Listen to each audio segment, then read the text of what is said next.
Tapi sejak ada yang dana BOS, nah sekolah ini oleh pemerintah itu digratiskan. Nah kenapa malah ini gratis? Saya pikir gitu kan.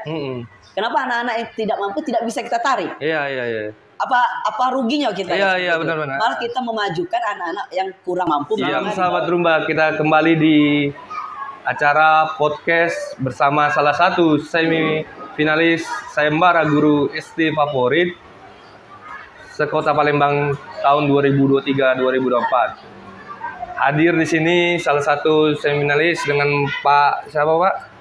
Perkenalkan, nama saya Darlan SPD dari SD Negeri 28 Palembang. Panggilannya Pak Darlan Pak ya? Ya benar. Oke, jadi sahabat Rumba, kita di sini bertemu dengan Pak Darlan yang salah satu juga sebagai guru SD 28 Pak ya. Jadi kenapa sih Bapak berkeinginan jadi guru? Latar belakangnya, awal ceritanya gimana Pak? Baik, saya pertanyaan tadi sebetulnya suatu jenjang untuk saya ke depan sebenarnya ya.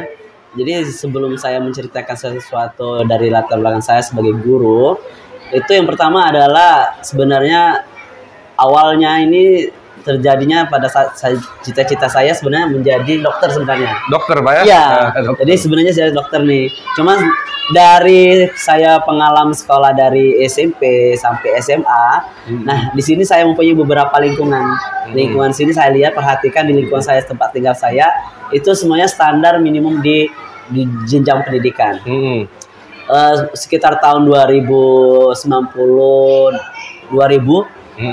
Ya benar 2000 itu saya itu masih posisi di SMP. Terus tahun 2004 saya masih di SMA. 2005 saya lulus. SMA Pak ya? 2005 saya lulus. Jadi dari situ saya lihat beberapa kondisi dari lingkungan rumah sangat rendah sekali dari etikanya, dari pendidikan di layanan masyarakat. Jadi saya mungkin di situ waktu zaman dulu mungkin ada persenjangan antara yang ekonominya benar Pak. Sampai menengah ke atas sehingga pendidikan ini terbatas oleh ekonomi. Iya benar Pak. Dari situ saya banyak juga yang putus sekolah Pak ya, karena ya kadang sampai SMP, syukur-syukur yang SMA malah jarang dulu Pak ya. Jadi dari situ saya berpikir ini saya pengen nih jadi guru supaya saya bisa membantu orang-orang yang ekonominya kurang mampu atau yang memang ekonominya lemah ke bawah. Nah dari situ saya alhamdulillah juga diajak teman. Awalnya dari sini, saya mulai ajar itu dari di sini. Dari SD sini. Jadi saya mulai ngajar dari SD sini tahun 2005. Saya mulai diajak teman ke sini. Awalnya itu dari pramuka dulu. Ya, awal dari pramuka dulu. Jadi awalnya itu belum kuliah itu Pak ya? Belum Pak ya? Belum kuliah, baru tamat, itu pun ijazahnya belum keluar. Iya. Jadi baru tamat saya. Jadi baru tamat, diajak teman awalnya ikut pramuka gitu kan. Memang saya ini dari waktu SMA, saya pernah ngajar di SMP 22. Sebagai pelatih pramuka di situ. SMP 22 Palembang. Di Soekarno Hatta ini. SMP Yuli SMP 22 ya di sini ya. Jadi saya pikir nih, mungkin ini kesempatan saya mendekati diri untuk sekolah dasar. Saya sebenarnya tidak memilih sekolah yang SMP, SMA, tidak. Memang saya kepengennya karena karakter anak itu didasarkan dari sekolah dasar. Karena karakter itu harus dimiliki oleh seseorang guru yang memang berkompeten dalam mengajak anak, berkarakternya, akhlaknya, attitude anak itu harus memang benar-benar diajar. Ini Pak, kalau boleh nyambung langsung Pak ya. Itu dasarnya memang dari kita pribadi Pak ya, panggilan waktu SMA ya. Jadi panggilan dari hati nurani. Saya melihat itu kan di sekeliling lingkungan saya sendiri, termasuk mungkin saya juga sendiri menengah ke bawah. Nah maka dari situ saya dari hati merontak dalam ingin ikut membantu anak-anak yang di bawah naungan ekonomi lemah. Iya benar. Nah dari situ saya semangat itu. Alhamdulillah juga mungkin Allah sudah menunjukkan jalan. Ya benar dari teman tadi diajaknya saya ke sini untuk awalnya dari latihan pramuka. Jadi dari latihan pramuka sekitar 1 bulan. Itu kebetulan pada saat itu kepala sekolahnya almarhum sekarang Pak Mukhtaridi SPD almarhum. 1 bulan saya kerja di sini, mungkin ada kepercayaan dari kepala sekolah. Saya ditarik ke sini menjadi TU. TU pertama. Awalnya dari TU juga. Sekitar 2 bulan, saya karena kebetulan penjaga sekolah saya ini penyakit apa yang namanya, lumpuh setengah badan itu apa namanya? Stroke. Lupus Bu ya. Lupus. Jadi setengah badan, jadi tidak bisa kerja secara benar-benar aktif. Jadi kepala sekolah mempercayai diri saya menolong untuk membantu sekolah ini untuk menghandle keamanan sekolah, kebersihan sekolah di sini. Saya ikut juga di situ. Jadi pada saat itu mungkin banyak jabatan saya itu. Jadi apa itu? Jadi TU, ya pramuka lanjut. Jadi TU-nya lanjut, penjaga sekolahnya lanjut. Nah, iya benar Bu. Jadi sekitar 3 bulan kebetulan itu keluar dana BOS. Saya dipercaya lagi sebagai zaman awal-awal dana BOS ya. Jadi saya dipercaya oleh kepala sekolah untuk pembantu bendahara. Nah, di situ awalnya. Jadi dari 2007 bendahara BOS itu keluar sampai 2011 saya jadi pembantu bendahara. Karena namanya pembantu itu karena saya ini berstatusnya honor. Honor. Ya, kalau kita PNS baru disebut bendahara. Nah, kalau saya ini honor jadi pembantu bendahara. Itu dari 2007 sampai 2011 saya megang peran itu. Nah, lambat laun dari itu sebenarnya saya itu mulai dari TU. Memang kebetulan guru olahraga kami ini namanya Pak Misatam. Sekarang beliau masih aktif di SD 40 di Talang Ratu. Talang Ratu. Ya, sebagai guru olahraga juga. Tapi pada saat itu beliau ini dipanggil untuk menjadi kepala sekolah di SD 13. Nah, jadi kosong guru olahraga nih. Kebetulan kan di SD 28 ini semuanya rata-rata itu perempuan. Yang cowok atau laki-laki seperti saya ini kepala sekolah sama saya. Oh, cuma 2 berarti. Iya, 2 waktu itu kan. Jadi berbantu kan apa? Benar sekali. Jadi guru olahraga juga. Iya benar. Jadi 4 lagi jabatan. Sekali saya. Jadi ada pramuka itu lanjut tuh. Tidak putus. Pramuka, terus adanya TU, ada penjaga sekolah, pembantu bendahara, terus akhirnya guru olahraga. Jadi kena 5. Sudah 5 nih. Nah, itu Pak, kita lanjut terus. Tidak terputus. Alhamdulillah ya, mungkin saya sendiri bertanggung jawab dengan tugas-tugas saya sendiri. Kalau misalkan seperti TU, memang kami pulangnya waktu zaman tahun 2005, 2007 sampai itu, memang kami benar-benar jam 2, jam 3 itu pulangnya. Karena dari situ saya lanjut ke tugas saya sebagai penjaga sekolah. Nah itu. Jadi kita lanjut nih. Jadi kita lanjut dari guru olahraga itu hampir tahun 2007, 2005 memang peran saya di guru olahraga di situ, cuman belum terrealisasi karena SK-nya itu belum direalisasikan oleh kepala sekolah. Cuma kemarin waktu tahun 2005 itu memang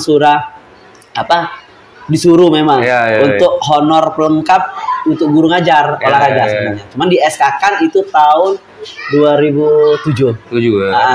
Jadi saya itu dari 2007 sampai 2021 saya guru olahraga di sini. Alhamdulillah Pak, ini yang belakang saya ini salah satu bukti hasil prestasi dan kerja sama guru-guru di sini. Nah, ini dari olahraga, ini pramuka, ada lagi O2SN dari guru olahraga saya sebagai pembinanya, sama pramuka nih Pak. Alhamdulillah dari saya pegang 2000 aktif kami 2009 untuk pramukanya, untuk lombanya. Waktu itu pertama kali Jamboree tahun 2000. Tidak salah. Nah, itu Jamboree-nya itu ikut. Alhamdulillah.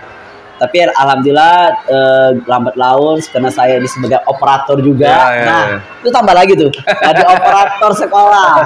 Jadi kebetulan saat itu kan 6 berarti Pak. Sudah 6 tuh, ya kan? Sudah 6 jadi.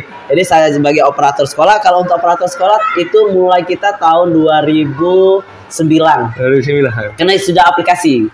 Selama ini kita disebut dengan bendahara atau pembantu bendahara itu disebut karena tidak ada aplikasinya. Nah, sekarang sudah nih pakai aplikasi nih. Operator mempunyai semua aplikasi sekolah. Nah, saya alhamdulillah juga sampai ibu ini juga beliau Ya. percaya juga dengan saya dan untuk memegang operator sekolah atau Iya. kalau kita dikenal itu sebagai dapodik. Dapodik ya. Jadi dapodik. Ya, kalau zaman sekarang itu Iya, Mas, dapodik. Kalau disebut jabatan itu zaman dulu operator. operator. Eh. Jadi jabatan itu operator juga, jadi gitu kan, TU juga gitu kan. Nah, tapi waktu beliau datang sampai Ibu Elza sebelum beliau, nah itu ada kepala sekolah saya namanya Ibu Elza. Alhamdulillah kena pas P3K tahun 2022 itu ada guru kami yang masukkan dari P3K luar sebagai guru olahraga. Iya. Nah, saat itu memang di Dapodik saat saya sebagai guru. Iya, iya. Guru olahraga. Karena sudah ada ASN ya Bu ya. Nah, jadi saya ini dipercayakan. Nah, ini itu mungkin petunjuk oleh Allah itu. Dipertunjukkan oleh Allah dan dipercayakan oleh kepala sekolah beliau juga untuk memegang kelas. Nah, tahun berapa Bu? Tahun 2022. 22 Pak ya. Benar. Jadi tahun 2022 itu saya dipercayakan untuk megang kelas. Ini megang kelasnya bukan main-main ini. Kelas 5. Kelas 5. Nah, ini. Jadi sahabat rumah kita ini Pak, lanjut Pak ya. Kita Bapak ini sudah 6 nih jabatannya tadi. Dari awal 2000 berapa tadi Pak? 2003 ya? Ya. Kalau 2003 apa yang mana? 2000 berapa? Bukan yang pramuka tadi? 2005. 2005. Sampai sekarang sudah berarti tadi 7 tambah tadi jadi guru, jabatan. Jadi guru sekolah. Iya, iya. Sampai sekarang Pak ya? Iya, 2024 7. 2000. Jadi keuangan kan sangat belum diperhatikan dulu Pak kan. Baru awal-awal dana bos. Kalau soal gaji, nah ini soal gaji, ini kan rentang nih honor ya kan. Pada tahun 2005 itu honor itu kalau zaman sekarang mungkin tidak ada harga tuh. Gaji honor saat itu. Waduh. Tidak ada harga. Kenapa saya tidak bilang harga itu dari 150? 150.000 ya, ya? 150.000 1 bulan. Wow. Nah itu kalau zaman dulu ya kan. Kita gaji tidak seperti ibu ini. Kalau ibu ini alhamdulillah dia memahami situasi kondisi honor. Jadi kalau ibu beliau ini, Ibu Tuti SPD MPD, dia 1 bulan. Jadi 1 bulan awal bulan dia bayar.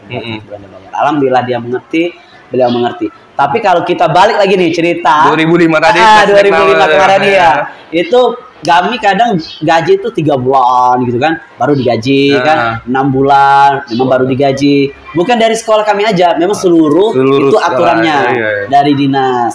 Tapi nah ini perjalanannya bagaimana bisa bertahan dengan gaji 150.000 ya kan, sedangkan kita kondisi keuangan ini perlu nih sehari-hari minimal ya makan harian, makan harian atau ongkos lah nih, bensin ya kan? Tidak cukup ya, tidak cukup jauh. Nah inilah Bapak Ibu Saudara teman-teman sekalian. Jadi kalau kita memang dari hati ikhlas dengan tugas dan kerja kita, insya Allah ada jalan yang diberikan oleh Allah selain dari gaji atau rezeki dari kita ngajar. Saya juga bingung. Saya bingung. Saya kalau bingung kenapa gaji 150 sampai 300 nih. Naik bertabek kan? Cuman kok bisa bertahan di sini? Benar kata beliau. Kenapa bisa bertahan atau nggak ada keluh kesah? Kalau keluh kesah teman-teman banyak sekali. Sampai hati sakit gitu kan. Dan namanya kita berorganisasi ya kan, bergaul sama teman-teman. Pasti ada kata-kata yang tidak bagus kan.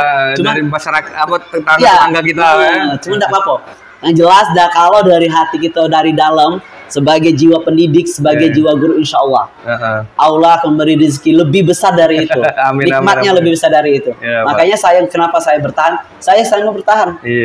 Karena memang dari hati saya pengen dan ingin membuat anak-anak itu sekolah. Saya sebenarnya kalau lihat dari pertanyaan Bapak ada sedih-sedih juga. Itu ceritanya itu apa namanya? Termasuk saudara saya sendiri. Gitu. Jadi, saudara kandung ya? Enggak, saudara sepupu. Sepupu ya? Karena ya kebetulan memang ekonominya itu rendah ke bawah. Pihak sekolah itu sekolahnya masih berdiri, tapi saya tidak bisa menyebutkannya. Nah ini kayak kita kalau bahasa sekarang ini apa ya namanya, diskriminasi. Jadi ada yang perbedaan. Diskriminasi. Iya, adanya perbedaan dengan saudara saya sendiri. Saya karena itu satu sekolah itu kayaknya ini dia apa tuh Mbak? Status siapa? dia siswa. Siswa ya? Ya, saya siswa SD juga. Iya, iya, iya. Nah, jadi saya dengan saudara saya itu memang satu sekolah, gitu kan. Cuman ya namanya gimana ya? Kayak ada diskriminasi perbedaan antara jenjang perekonomian atau apa namanya status ekonomi. Iya, benar Pak. Jadi saya pernah sampai merasakan juga saya Pak, dari zaman dulu merasakan sampai juga. Saya neteskan air mata kan. Nah, dari situ sebenarnya nekat saya nih. Jadi saya menekat untuk bagaimana saya nanti pengen sekali menjadi guru dan tidak ada namanya diskriminasi atau perbedaan status, sehingga orang-orang yang di bawah menengah ke bawah itu saya selalu membantu. Saya sudah berapa kali mendapatkan siswa di sini SD28 ini memang ekonominya lemah dan kurang pengen nak sekolah atau mungkin ya tadi adanya diskriminasi ekonomi status tadi. Tapi saya selalu ke rumah dia Pak, ke rumah dia saya jemput, saya panggil orang tuanya ke rumah anak-anak tersebut. Saya selalu seperti itu. Memang saya pengen anak-anak yang tidak sekolah atau putus sekolah itu saya rangkul gitu. Iya, Pak. Nah, waktu zaman dulu memang sekolah ini bayar. Nah, tapi sejak ada yang dana BOS, nah sekolah ini oleh pemerintah itu digratiskan. Nah, kenapa malah ini gratis? Saya pikir gitu kan. Kenapa anak-anak yang tidak mampu tidak bisa kita tarik? Iya. Apa ruginya kita? Iya, benar-benar. Malah kita memajukan anak-anak yang kurang mampu menengah di bawah itu. Nah, itulah yang saya inginkan. Kalau soal gaji memang tidak ada. Tidak ada dalam perhitungan persen. Gaji sekian. Kalau mau lihat gaji, tidak bisa digajikan. Gitu. Itu Pak, flashback tadi Pak tentang anak-anak yang putus sekolah ini. Iya, sebenarnya anak-anak itu kan pengen sekolah Pak. Iya, pengen. Dibataskan oleh namanya tadi. Bayar inilah, terus ada pula namanya status ekonomi gini. Jadi ya sudahlah, cari uang aja lah gitu. Iya. Nah, jadi berpikirlah ya.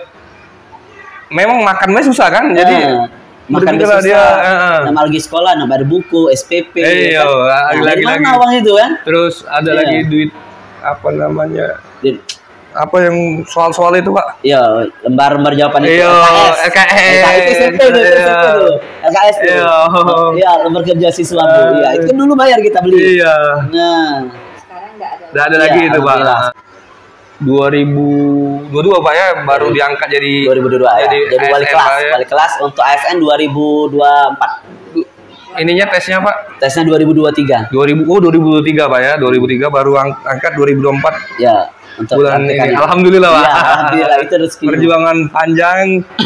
Tuhan tidak tidur kan. Terus pemerintah sekarang juga mulai mulai peduli lah, mulai terus yang honor ini mulai jadi ASN Pak kan ya. Selain tadi yang nggak sekolah itu Pak, ada juga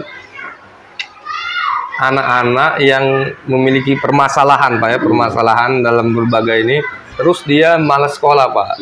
Ada nggak Pak kira-kira Bapak alami selama kurang lebih 19-20 tahun ini Pak? Ya, ini tantangan seorang guru bagaimana mengatasi siswa yang gini nih, anak-anak yang memang berkebutuhan khusus lah. Iya, berkebutuhan khusus gitu. Itu pernah terjadi di istri saya. Tahun berapa itu Pak kira-kira? Kalau tahunnya kan bisa lah kita gambar. Mungkin sekitar tahun 2012-13 gitu. Ya, itu anak itu mungkin sekarang sudah SMA atau kuliah. Nah, memang anak ini kurang. Kayaknya kurang berkebutuhan khusus lah ya. Keterbelakangan anak ini. Teman saya waktu itu jadi guru olahraga. Nah, ini yang hal-hal yang aneh lucu itu sangat cuman ya ceritanya ada jorok-joroknya ya kan, sampai sekolahnya belari-belari. Nah, ini kami di sekarang ini juga ada 2 orang, 2 siswa memang yang agak kurang keterbelakangan yang sekarang ada 2 dari kelas 2 sama kelas 5. Oh, sampai kelas 5 Pak ya? Ya, ada kelas 5 1, ada kelas 2 1 yang memang agak keterbelakangan. Iya, jadi kelas 5 itu memang dari kelas 1 di sini Pak ya? Kalau yang kelas 5 pindahan, ya benar dari atau kelas pindahan? 1. Enggak, dari kelas 1 dari sini. Yang kelas 2 benar dari kelas 1. Nah, yang saya sebutkan cerita tadi itu tahun 2013-2014 itu memang dari sini juga. Nah, sampai sini juga saya sendiri karena saya ini kan guru olahraga. Anak-anak ini sebenarnya yang dekatnya sama guru olahraganya gitu. Ya, jadi Mereka tuh kadang orang punya pelajaran paling enak paling, olahraga zaman dulu paling anak-anak. oleh mereka. Ya, zaman-zaman Di luar, zaman gitu kan. SD ya. Kalau Jadi- zaman SMA ada lagi, Pak. Ya, capek. Ya. Nah, kalau anak-anak ini kalau SD ini, saya ini kalau mulai masuk nih, kelihatan ting masuk kan dari jauh. Pak Darlan gitu kan. Rasanya ya Allah, ya itu kan walaupun ini bukan anak saya, Iya. saya senang sekali kan Iya. dimanja oleh anak-anak ini, diharapkan. Nah, jadi gini, sebenarnya kalau kami sebagai guru itulah, kalau kita sebagai guru jangan mempersulit siswa yang seperti yang saya sebutkan tadi. Malah kita itu belajar. Kalau memang di sekolah itu tidak ada namanya sekolah yang keterbelakang seperti itu, kita belajar bagaimana cara menghadapi anak-anak yang siswanya yang berterbelakang khusus seperti itu. Nah, yang pertama ya harus kesabaran dulu. Harus kesabaran dulu, terus pendekatan kita dengan anak ini harus tahu dulu nih, anak ini kira kurang apa gitu. Yeah. Soalnya orang tua orang tua merasa anaknya itu normal. Iya. Nah, yang ini yang garang sering kita ini tidak nyambung sama orang tuanya. Iya. Orang tua sudah kami panggil kan, bawa anak ini. Oh tidak Pak, katanya ini anaknya. Nah, cuman dari seluruh teman-temannya, orang tuanya kurang juga, Pak. orang tuanya ya mungkin gimana ya, namanya orang tua, ya kan tidak pengen punya anak seperti itu. Cuman kami menyampaikannya secara kan kami panggil di dalam kantor, menjelaskan kondisi saat dia belajar, kondisi saat dia bermain, kondisi saat dia sama-sama teman, kondisi saat upacara, ya kan. Nah, dia tidak mau orang tuanya ada seperti itu. Tapi kalau di kelas 2 sekarang sampai kelas 5 sekarang, alhamdulillah mereka menerima, memang mereka menyadari. Nah, kami sudah juga sama ibu kemarin PBBDB sudah 2 tahun ini, kami bilang ada sekolah tempat lain yang memang ada khusus inquiry-nya. Tapi mereka ini orang tua ini dua orang tua siswa ini dia percaya di sini. Ya sudah Bu, saya terima aja Bu, saya buat. SD berapa tuh Pak kalau boleh tahu? Yang mana? Yang khusus tadi ada yang SD 30 Bu ya? SD 30 ya? Ya, SD 30. Kalau tidak salah Pak Zul itu kepala sekolahnya. Itu memang di Palembang ini cuma ada dia SD 30 sama SD 78 kalau tidak salah. 78 Bu ya? Iya, kalau tidak salah. Memang sudah diterbitkan SK-nya dari Pak Dinas kemarin zaman Pak Julinto, 78 Pak Ansori. SD 78. Tapi kalau sekarang ini yang namanya anak yang berkebutuhan khusus, Semua, Bu ya? sekolah Ya. harus siap Menerimanya. Pokoknya kalau untuk sekarang ini untuk sekolah yang Seluruh inquiry, Pak ya? bagaimana sekolah itu kalau memang ada siswa yang daftar di situ, kita harus terima.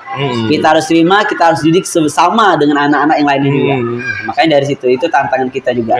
Iya. Kalau kita cerita yang agak jorok banyak sebenarnya kan.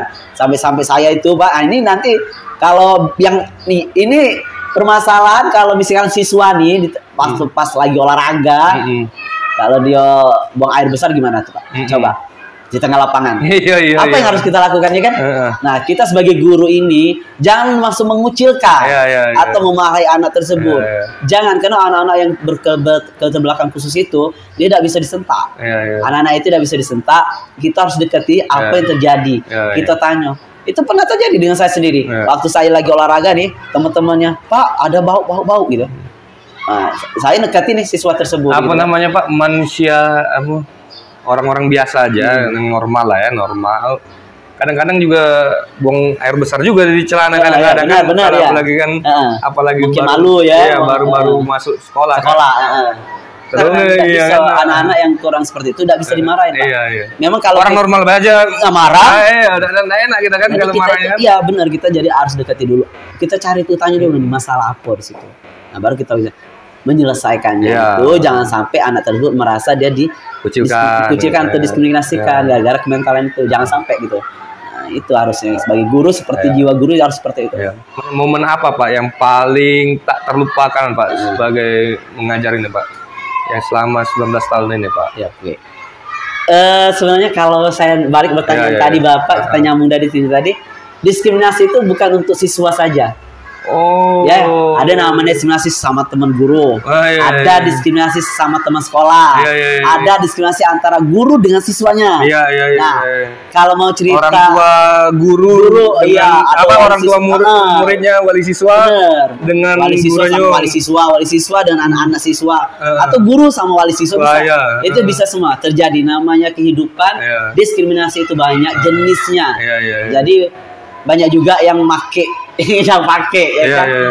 Tapi kehebatan guru ini tereliminasi dulu dari Iya, diskriminasi iya, iya. itu dulu. Kalau soal Bapak pertanyaannya suka duka, Iya. pasti semua guru mengalami suka dan duka semua. Heeh. Semua guru. Heeh. Tidak ada yang suka terus semua tidak ada. Heeh. Ya. Jadi suka duka. Nah, itulah tantangan hidup kita. Hmm. Jadi berawal ya, tapi kembali lagi saya tidak menjelek-jelekan Iya, guru. iya. Inilah namanya Kisahnya pengalaman kelar, saya iya, ya kan. iya. Nah, jadi pengalaman saya. Memang untuk saya tahun 2005 tadi saya sebutkan banyak sekali memang yang saya diberikan tugas oleh kepala sekolah, kurang lebih itu 5-6 gitu ya, tugas-tugas. Setiap tugas itu ada gaji. Pada saat itu gaji saya ini melebihi gaji PNS 1 bulan. Oh, Karena digabung nih. bulan itulah ya. Karena kan ada gaji dari pramuka, ada gaji dari TU, ada gaji dari penjaga sekolah, ada gaji dari guru olahraga, ada gaji sebagai operator tadi bendahara Iya, itu. Jadi kalau di total memang gaji saya itu mungkin nanti teman-teman terkejut nih, hampir 4 juta seperti itu. Iya. Makanya guru-guru yang PNS yang sudah ada yang almarhum, sudah ada yang pensiun.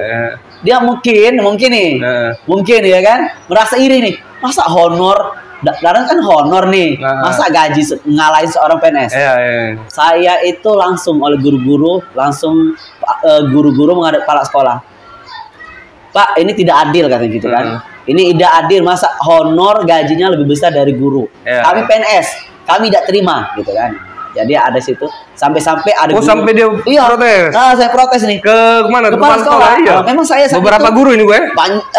Sekitar orang 3. Woi, lumayan. Nah, kita lagi sampai saya itu berdoa, kuatkan dulu. Pertama saya minta sama Allah, kuatkan dulu saya dalam menghadapi ini cobaan. Ini cobaan saya. Yang keduanya, memang saya kan cita-citanya ingin jadi guru. Ini mungkin tantangan saya. Karena satu, dengan gaji ini, padahal saya pribadi merasa diri, ini memang gaji sesuai dengan opsi saya. Iya, ada TU memang digaji dari TU. Zaman dulu seperti itu. Tidak seperti sekarang. Sekarang ini kalau misalnya saya ini wali kelas kan, atau megang apa, setiap yang dibayar cuma 1 gitu kan. Nah, kalau zaman dulu memang kita sesuai dengan opsinya. Nah, memang kalau digabung itu memang gajinya lumayan gitu kan Bu ya. Hampir 4 juta memang saya. Inilah tantangan sebagai seorang guru.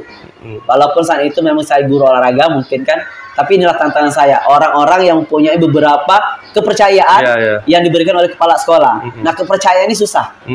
Ini kepercayaan ini susah kita cari, kita didapatkan dari orang lain. Itu pertama, karena pertama yang harus kita pegang ini jujur, bertanggung jawab, ya kan? Dan apa yang kita lakukan harus ikhlas. Jangan sedikit-sedikit semata-mata dengan uang. Nanti mau kesini, mau keluar ini uang, jangan. Makanya saya dari awal tadi saya sudah bilang pada guru-guru yang bersangkutan, mungkin pada saat ini menonton saya sudah minta maaf dan saya juga saling memaafkan. Kami ini cuma cerita, cuman istilahnya kisah hidup lah ya. Kisah hidup saya pribadi. Mungkin guru-guru itu merasa sebagai gimana gitu kan. Cuman sebelumnya saya sudah dari awal saya sudah bilang ini hanya cerita saya juga. Memang cerita ini memang real, dan juga saya sudah minta maaf. Kami sudah juga memaafkan sampai ada guru yang sudah ada pensiun dan ada juga guru-guru yang sudah meninggal. Mengambil hikmah bahwa kita saling mensupport satu sama lain. Ketika ada yang membutuhkan bantuan ya kita tolonglah gitu kan, sebagai manusia yang biasa lah kan kita Pak.